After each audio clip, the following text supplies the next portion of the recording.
Dr. Tara, welcome to the Orgasmic Lifestyle Podcast, and thank you so much for taking part in this interview today. I'm very happy to have you here.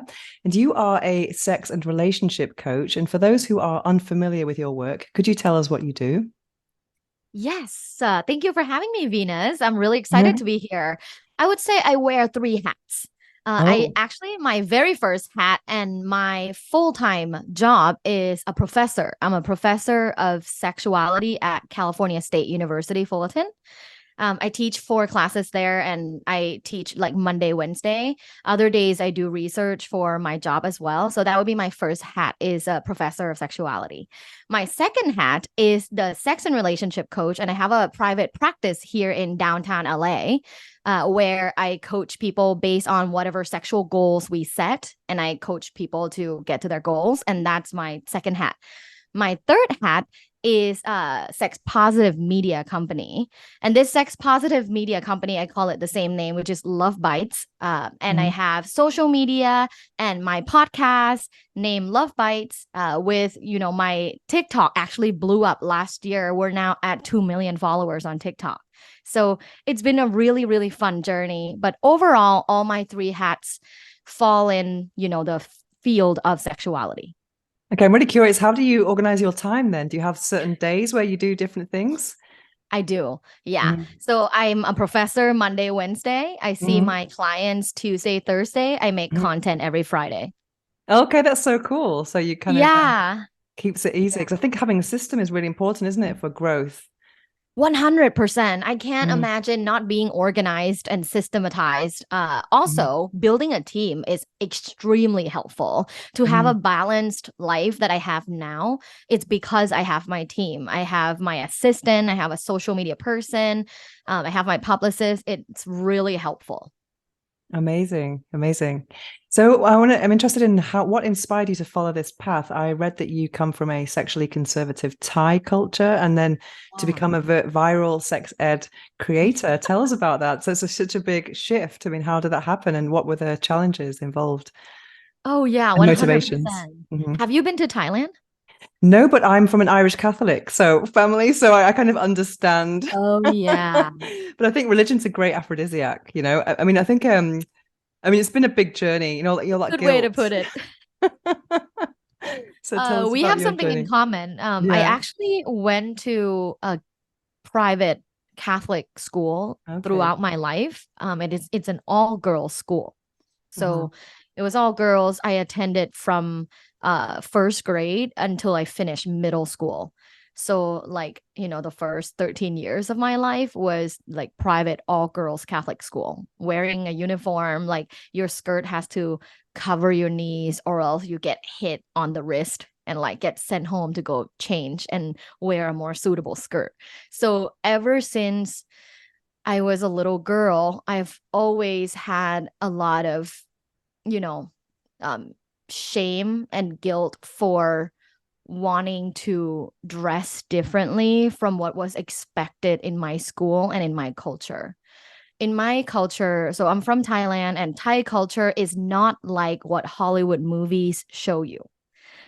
Thai culture isn't all about like sex and it's so sex positive. Like those are just for foreigners. It's called sex tourism and it's only reserved for foreigners. For Thai people that grew up in our culture, everyone will know we are very sexually conservative, very, very conservative. Um, Women are expected to follow like gender roles and, like becoming a good wife is Mhm. something you should strive for. And even if you work, you shouldn't work too hard and you should never be sexually assertive. You should always be like passive and submissive. You should never initiate a relationship. You should never initiate sex. You have to be the Madonna, like the, innocent, pure woman worthy of, a marriage. So that was instilled in me since young age growing up in Thailand, especially with my school. So the huge shift actually came from there were two shifts. The first shift was me going to high school in Finland. And Wow, that's a very liberal yeah, it, society. Mhm. it is. Yeah, exactly. Mm. And I mean, you're in Barcelona, so in I feel like in certain places in Europe, people don't have the kind of like naked body shame that other people have. Like in Thailand, you never go naked anywhere, right? But in Finland, people get naked to go into sauna like every day. And you see other people being naked. Like you can see your dad, your mom, your sister, you know, and it's not a shameful thing. Like naked bodies are just bodies and it's natural. So that was my first shift into understanding like, oh wow, okay, so we shouldn't feel embarrassed or ashamed about our naked bodies. That's weird. That's not what I have been taught. So that was my first shift. My second shift was actually coming to America. When was And the that? first place, How long have you been in America for?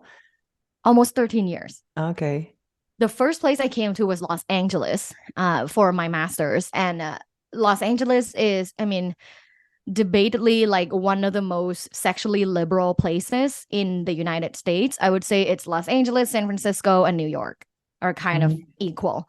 So when I first came here and I went to like these like huge sex toy shops, I was like, wow, there's a whole different world out there where people just enjoy sexual pleasure without feeling shitty about themselves.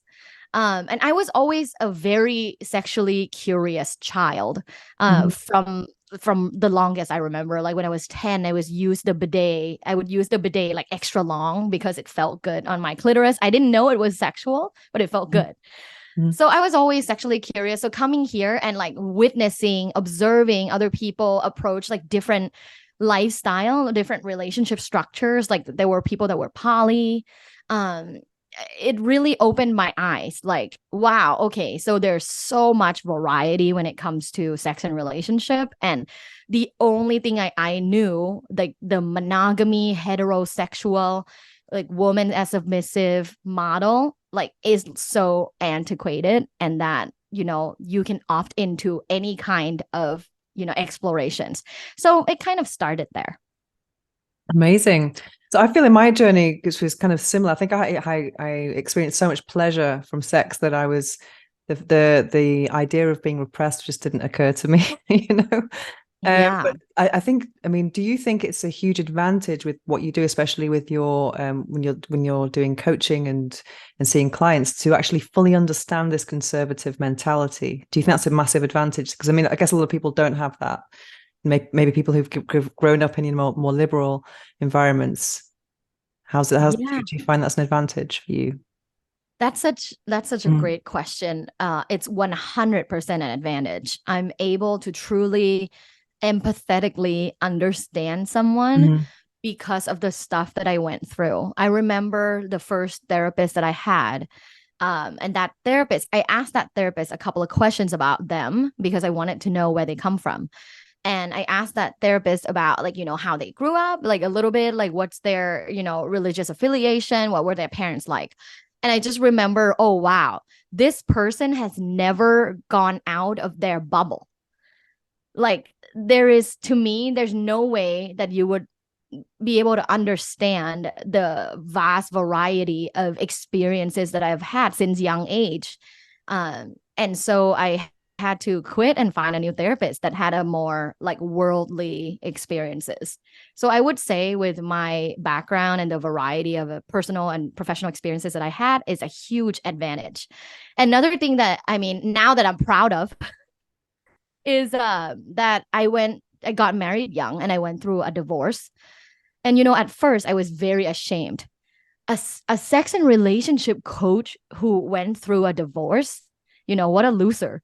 And then I came to terms with it. Wow, it's actually very powerful that I had that experience, because now whenever I meet like someone who's divorced or like in their like second husband club, because I'm now with my second husband, we like high five. Like we immediately have a bond with someone who got a divorce or have a second husband. We just high five and go like, yeah, second husband club. Because it's a unique life experience. Like if you've never gone through it, it would be really hard to understand. I love the second husband club. Yeah. Are you in the second husband club? No, I'm not even first husband club. All right. I think for me, because I grew up with very strict parents, So then going into relationships, when I've been living with people, I found that even more restricting than being a teenager. So I think I've kind of avoided that. I'm on a kind of love journey right now, just to try and overcome a lot of my avoidant attachment stuff. But yeah, there's a lot of stuff to unpack. But it's a nice journey as well. Do you feel like it affects your sexual attraction for people? I think it has done in the past, but I've been on a spiritual journey as well. And I feel like I'm on this very rapid upward spiral, and I just want to have no limits, and I'm not saying that a relationship can limit you, but it can somewhat, because you do have to consider someone else. Yeah. So I just feel I'm kind of having, there's an order to things in life, first of all, I was in a relationship that was kind of not the right one during the pandemic, but that kind of shifted our perceptions, that we're doing things which, out of fear, not out of love, maybe. And now I've been constructing an amazing group of friends. We call ourselves the goddesses. And I think love is the next thing. So I love that, the goddesses. Oh, that's so beautiful. Yeah, we have this group called Goddess Treatment Only. So we really hold each other accountable for everything, work, dating, and so it's really nice. And we do goddess reports at the end of the month. What was your most goddess moment? And when you buy something, you go, what's the goddess version? I'm getting the goddess version. So it's like a whole I want to be a part of this group. Yeah, it's pretty cool. So cool. Yeah. I would say, like, similar to you, my spiritual journey actually came at about the same time with my like sexual awakening journey. I think it goes hand in hand. And my spiritual journey was really jump started with me trying like going on my like psychedelic journey and experiencing all the things that I have never experienced before. I'm someone who is like Western educated, like social scientific methods. My research methods is quantitative. So I've been in the realm of extreme like scientific discoveries in my education. And I have ignored a lot of metaphysical realm and somatic realm and, other things that enhance your life that they just don't teach in the educational system. So with that being said, like along with my sexual awakening journey, all of these things were happening at the same time, where I started meditating every day. I tried different types of psychedelics, and it just like all changed so fast. And I'm still integrating and learning. And, I feel like every day I discover something new, like something small, but something new. Yeah, I was on I kind of rejected religion and all that for a long time. I think that's quite normal when you're from that kind of background and you come into a liberal space. And then my sexuality is more focused on pleasure, overcoming taboo, that kind of thing, and overcoming survivor stories and things like that. But then when I became spiritual, it was like discovering a new room to a house I already knew, because I thought I knew a lot about sexuality, but now suddenly I discover that it's a powerful thing. And I'm speaking at this fair tomorrow called the Magic Fair here in Barcelona, and I practice sex magic, so I'm going to be giving an hour conference tomorrow. So I now feel that orgasm is like connecting with God, and I have cosmic orgasms. So I feel like I rejected that side for a long time, but now I'm embracing God again through orgasm. Me too. Wow. Yeah. I love hearing this, and I love that you're even like organizing like a conference and a meeting for it, because for the longest time I like hated the word God, because me too. Yeah, it's so attached to like strict rules, right? How to be, especially as a woman, it felt oppressive. But only recently I started using the word God. For the longest time I used universe, and I'm more comfortable with the word universe, but recently I started using the word God when I like pray or when I journal, and it starts to feel good again. Yeah, I understand that completely. Or infinite intelligence is another one, or source. But yeah, I'm okay with God now. Yeah, so we're cool now. God and I are cool now. Yeah, I do think the sexuality is like such a godly experience as well. I mean, God gave. I didn't choose my path. It chose me. It was like that's. I mean, that's. I guess maybe you feel the same. It's like a mission. Everyone I know who's in the sexual wellness space It's not just about having a fun job, it's about having a mission, you know. Yeah. Yeah. Mm. So I read that you were also a sex tech consultant. I just told you Yeah. we've celebrated Eero Spain here, a big sex toy fair in Barcelona. I have 750 sex toys because I'm a sex toy reviewer and designer. I have a whole spare room full of them. And for your sex tech, what do you have any favorite toys that we need to know about? Wow. A lot of people also send me toys to review or to post on Mm, Instagram as like a content creator. mm. So I personally don't have like one go-to, and the reason why is I don't want to get into the loop of idiosyncratic masturbation where I'm only coming with one toy. Oh yeah, absolutely. I have observed many of my vulva owner clients that get super attached to one toy, like one vibrator, and can't come without it. Can't come with a partner, can't come without it. And there is nothing wrong inherently with that idea. It's just not something that I prefer. I prefer the ability to get pleasure from various places. Honestly, it's selfish. It's like I don't want to be in the middle of somewhere, have not having that toy and not being able to come. so Mhm. so I wanted to try different things. I would say right now, for this couple of weeks, I've been really into the sucking toy. Okay, which any particular one? I'm a womanizer or satisfier. I'm the one that I was gifted is from Girls Get Off. I'm not Oh, nice sure. name. Yeah. It's an Mhm. Australian company, I think, or New Zealand. But it's really cute. It's like light pink and it's small, but it's like sucking. It's very strong. So I've been using that. But for the longest time, I just use like a vibrator. So like either like the bullet or the crave vibrator Oh where yeah, I it's had like that on my I really had that here. slim necklace. Yeah, I use that as well, but sometimes I want like a Yeah, softer tip, so then I start using like mod. Yeah, so it just depends on what like feel I'm into. The recent one is from Queen V, and they have this like vibrator that's a bullet vibrator, but they also have flutter tip that you can Mm. insert, and then it becomes that tip vibrating Oh, where it nice. tries to mimic basically a tongue. But Okay. yeah, it's very interesting. Yeah, but the company that I am on the advisory board recently is actually Moan, and it's the Sex Convos community app. So Okay. yeah, it's an audio chat room app. And Amazing. on the app, there's various like sex chat rooms, typically either expert or someone that has like life experiences in that context will start a room and people join them to like listen and ask questions. And it's all audio. And it can be anonymous, like you don't have to use your real name. So I've learned so much. Like I joined a cuckolding room and learned a bunch about this woman who has lived the cuckolding life for 15 years. Is still living it, but it's so interesting. And then I listened to a room of this woman who loves, um, like massaging and smelling feet.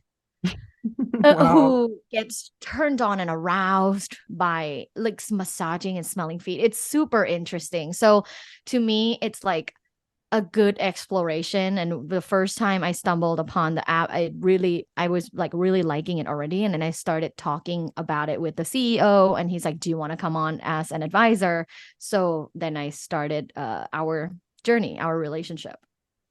That's amazing. I think in our world of the sexual wellness, it's if people think is it I mean with toys even are there really new toys every week? But yes, I mean everything's constantly evolving. That's the most fascinating thing, and there's always new ways to express sexuality that we don't know about. And it's Yeah. such a vast topic, it's not just about in out, shake it all about. It's like so much bigger than, missionary penetration, you know. Yeah, 100%. Like Mhm. I said, I learn like something new every day. Mhm. Amazing. So I want to learn, speaking of new things, what is Riz? I saw this. I didn't know what it was that you're talking about. This is what your publicist sent me.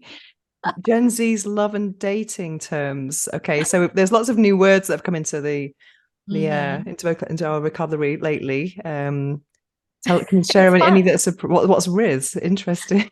It's a new Um, word for me. Riz is someone who is like charismatic, who knows how to talk, who knows how to flirt.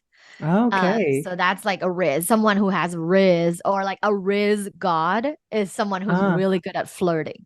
so that's not dick pic then. It's a bit No, more. no, no. That's like the least Riz. Like that's no Okay. Riz.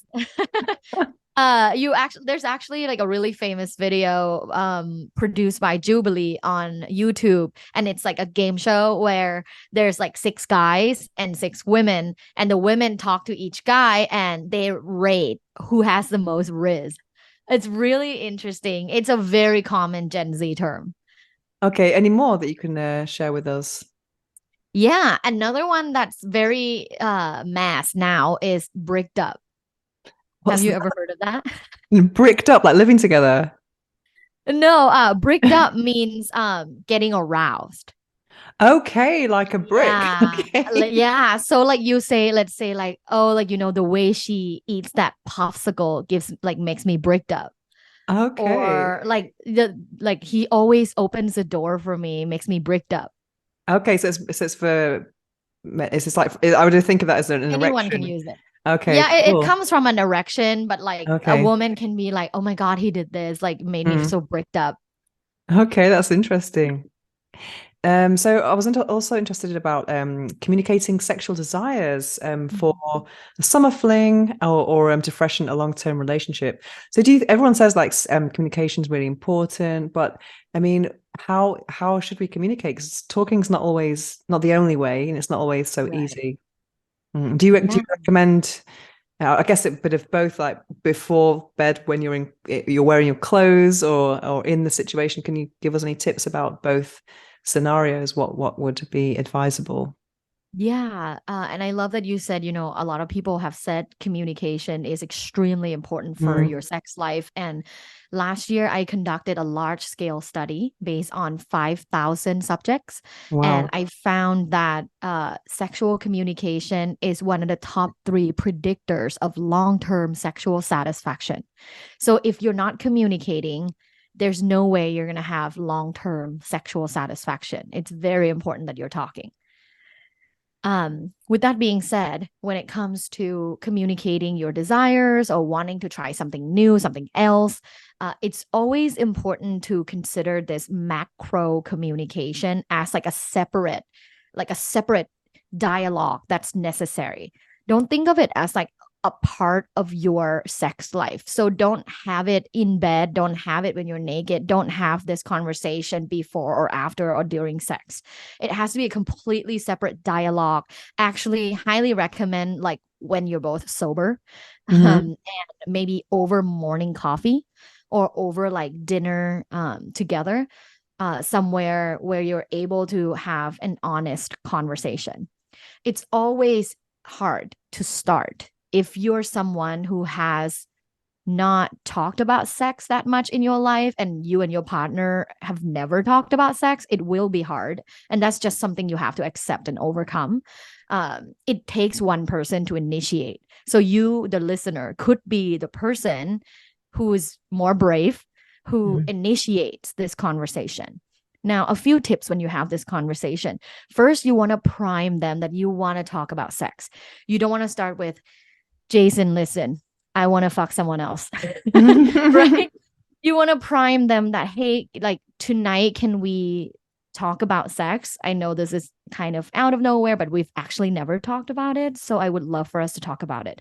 So priming is really important because it allows people to be like, okay, I'm getting ready for this kind of conversation without being caught off guard. The second tip would be when you want to talk about sex, ask your partner a question first. So don't state your claim or desires first. Ask them first how they feel about it. What do they think about it? And then by reciprocity rule of communication, they usually ask you back. Then that's where you share your desires or whatever issue that you're having. Um, Number three, it's also really nice to share resources. So if you're listening to this episode or other episode from Venus, you can pick an episode and send it to your partner and say, hey, I heard about blank. It's so interesting. What do you think? That's a great tip. That's a really, really Yeah. great So tip. that would be my 3 tips. I think one of the best tips I've experienced is obviously trying all these toys and products. I think when I did have the last partner I was with, having to try board games was amazing because that's like someone else telling you what to do because you're going around a board like Monopoly, but Yeah. because then you're doing random things and also I got given in the fair these question cards, I think it's a really Yeah. good idea because sometimes I really that's something I admire a lot about the BDSM community or the polyamorous community. They share so much more about Yeah. boundaries and tastes and desires than They the really do. They're so much yeah. better at communicating. Yeah, I think if everyone could kind of get on board with that, I think everyone would have a much better sex life. And what about when you're actually in the moment and someone does something you don't quite like? Do you have any tips about that as well? Yeah, I would say for instant feedback, it's always good to encourage something you like rather than saying something you dislike. Okay, that's a good point. Yeah, More so this, more that, less this, less that. yeah, Yeah. rather than ew, that doesn't feel good, right? Okay. Maybe rather than that, say like, ooh, can you go slower? That feels good. Okay, that's a good point. Yeah. Because you don't want to be Yeah. hurting people's egos in there, because that could No, really be no. bad. And there's a Mm, lot of egos when it comes to sex, just because the way we mm, were taught, that it's so um that it's like this thing that's like attached to you, especially for men or people with penises. It's like your identity and your masculinity is only attached to your penis. yeah. And I hate So they're very sensitive. yeah, and I hate this kind of mentality of there was a couple of songs I can't remember now. There's one by Little Mix about shout out to my ex, does your new girlfriend fake it like I did? And I think what's great about that? You should be communicating. You know what I mean? Yeah. As if like men should kind of know it how, be automatically able to please you without knowing. Yeah. There's a lot of pressure, I think. Mhm. Yeah, so much pressure. Again, like communication is necessary and being patient, being flexible and like adjusting, all of those things. Like I think Esther Perel talks about erotic intelligence. Mhm. Um, Being patient and communicating and understanding your own body as well as trying to understand your partner's bodies. All of these things combined like become your kind of like sex IQ, right? So if you're rushing and you only focus on certain thing or focus on coming and you're not experiencing the whole thing, um, that's not doing it justice. Okay, so talking about love languages and communication, so do you know 2 new love languages? So can you tell us what love languages are, and Right. what are the 2 new love languages for better sex and relationships? There are so many like people that talk about love languages as like, oh, but I don't have one. Like, I like all of them. And I think it's Mhm. true. Like, we do like all of them, right? Like, if you had to look at the original 5, Venus, like, Mhm. do you feel like there is a certain one that you feel like, oh, that's mine? Can you remind me what the 5 were? Yeah. So it's words of affirmation, Hmm. right? Like, I love you. I'm encouraging you and, confirm like, you're my one and only or whatever it is. There's physical touch, Mm. gifts, quality time, and acts of service. I think about all of them.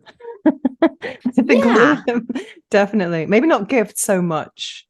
I mean, that's nice really. extra. It's nice extra, but it's not something I would expect all the time. But I think it's more the other things are way more important to me, personally. Do you feel like when you receive gifts, do you feel like that's an affectionate thing to receive, or do you feel like, oh no, that's I actually don't like that? I think thoughtful things like someone buying something you like, something simple in the supermarket that you like, or buying something that you like. I think that's nice, but it's not something I would. I think if it's done very regularly, then I think it takes away that surprise element. I would. For me, what's more important, what kind of kept me in relationships for longer than I should have been in them, was those daily messages and support. Every morning, how did you sleep, and every evening, how was your day? That kind of thing, that connection with someone can listen to all of your trivial stuff and support you. And I think that's for me the thing, definitely. Do you Yeah. feel like a certain one, like let's say if there was only one type of love language that you can receive forever, which one would you pick? Probably the physical touch. I Yeah. see.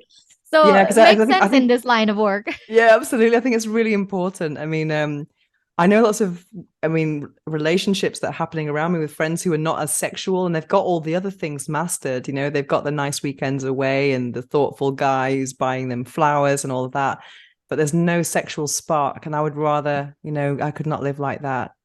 You Um, know? that was my first marriage. I Uh-huh. feel like we had everything. We were seemingly perfect, Mhm. but not that part, and it really didn't work.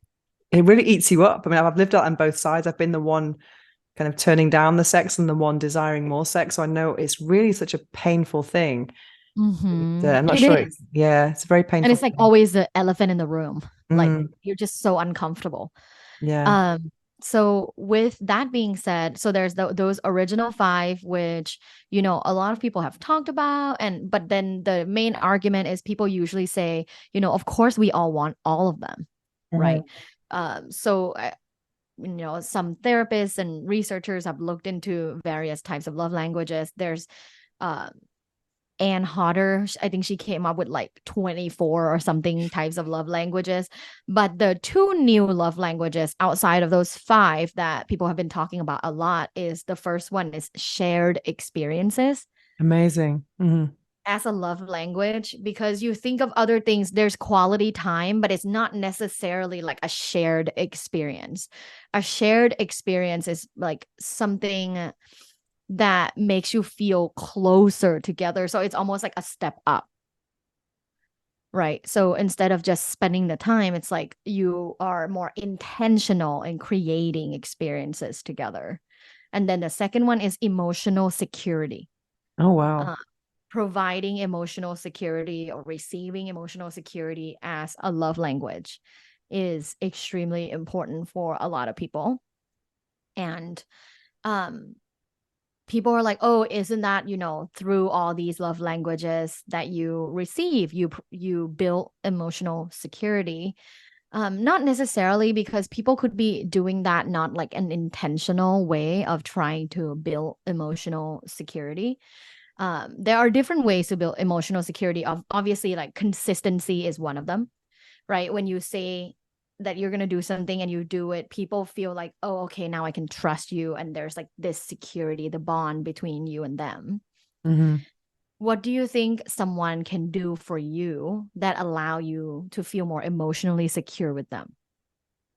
Well, I think for me, what I love about being in this kind of relationship bubble or cocoon is when you start creating your own language, like words that only you know and jokes that Mm, only you know. I think that for me has been a really big thing, that I really yeah. enjoy. Yeah. That's really sweet. I love that too. And Mm. I also love fun, flirty, like dirty nicknames. Yeah.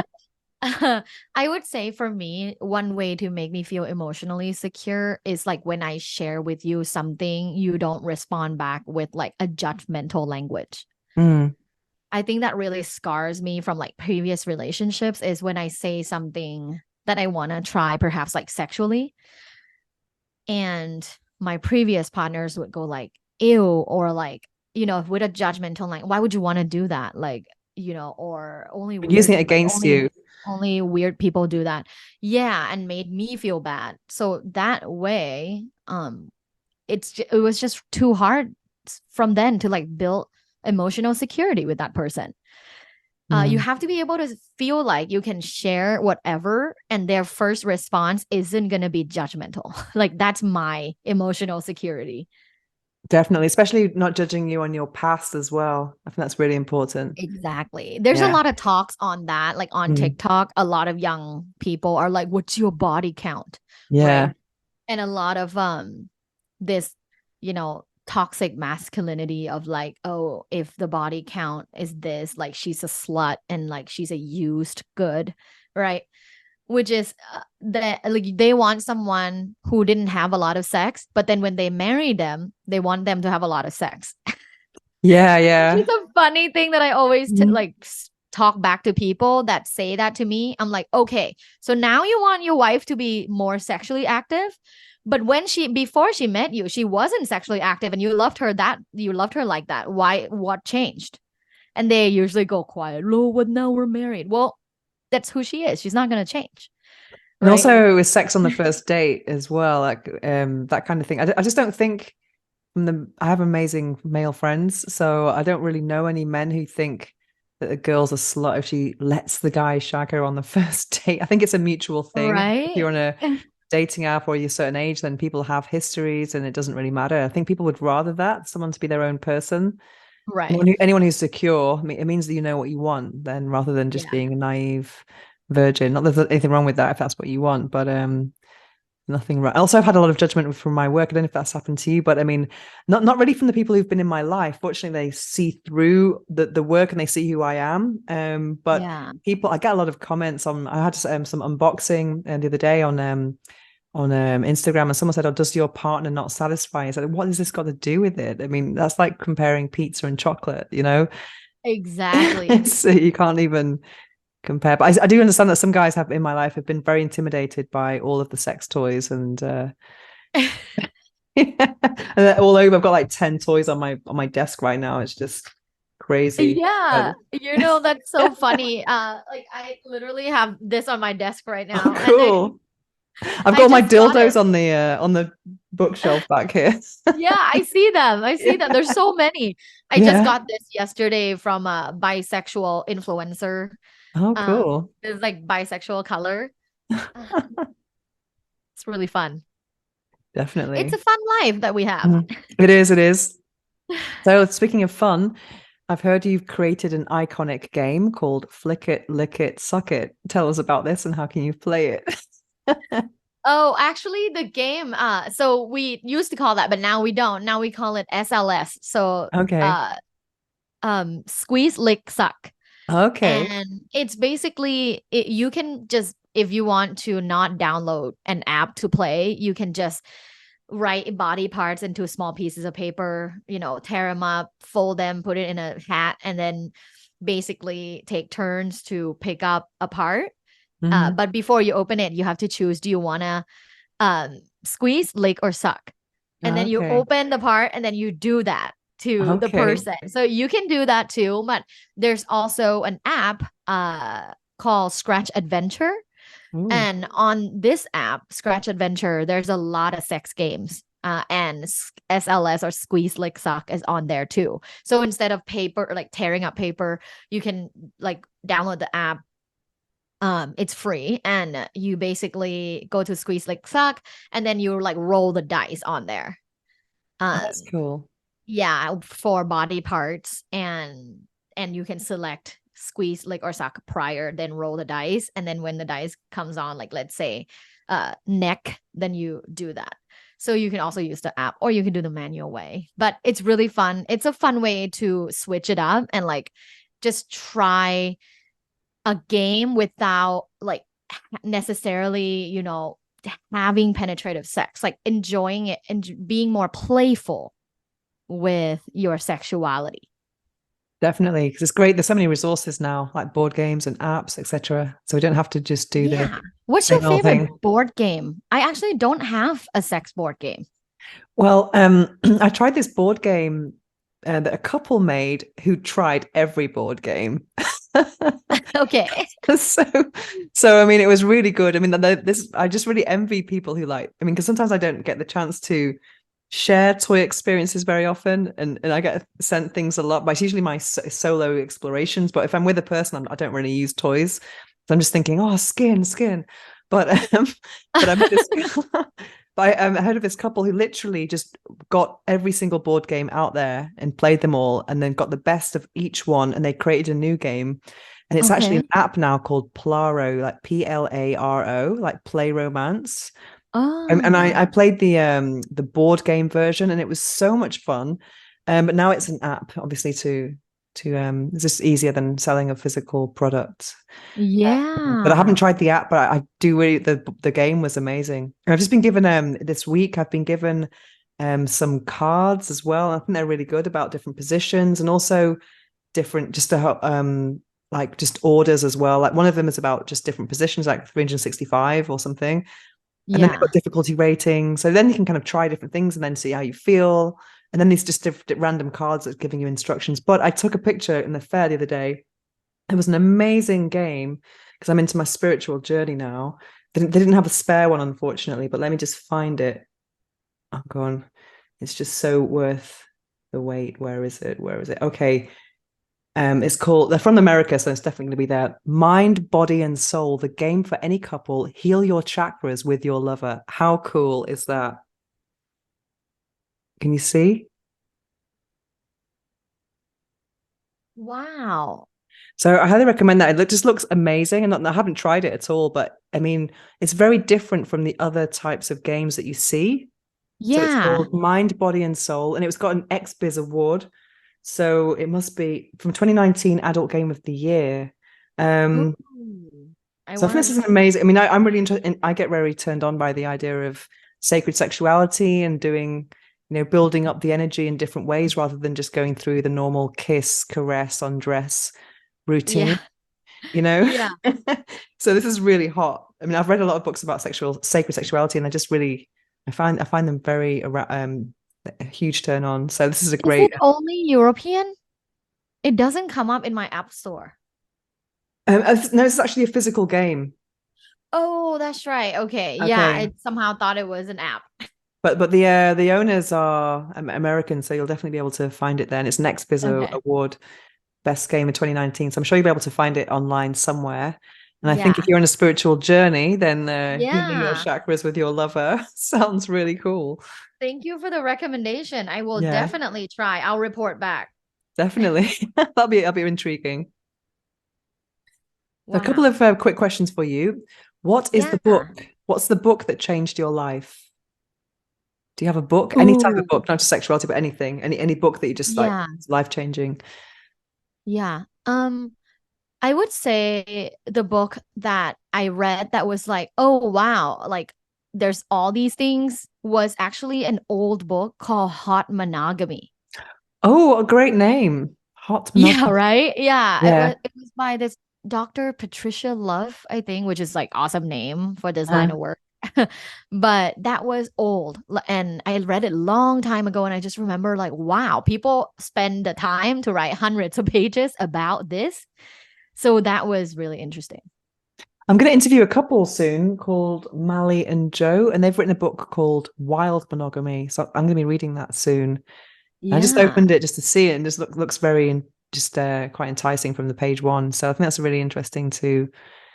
Because Yeah. I would say I'm a naturally monogamous commitment phobe, which Mhm. sounds like very Yeah. contradictory. But I mean, I think so many beautiful rewards in monogamy. Not when it's demanded of you, but when you desire that, when it's a mutual desire. Yeah. Yeah. You I'm know. not personally monogamous. Mm, We're married, but we're in a monogamish marriage. mm. So we play with others. So I don't like necessarily live by like the hot monogamy book, but there are a lot of interesting like research facts and exercises in that book that I really like. So I would love to review Wild Monogamy to see what it's about. Great. I also recommend the couple because they might be good guests for you as well. I'm going to be Yeah. interviewing them in a couple of weeks, and they're kind of they look like they're having a lot of fun together. So Yeah. yeah, it That's sounds awesome. interesting. And what about which phrase or affirmation do you live by, or quote? Do you have any phrase that that is Mm. a lifestyle for you or something you live by?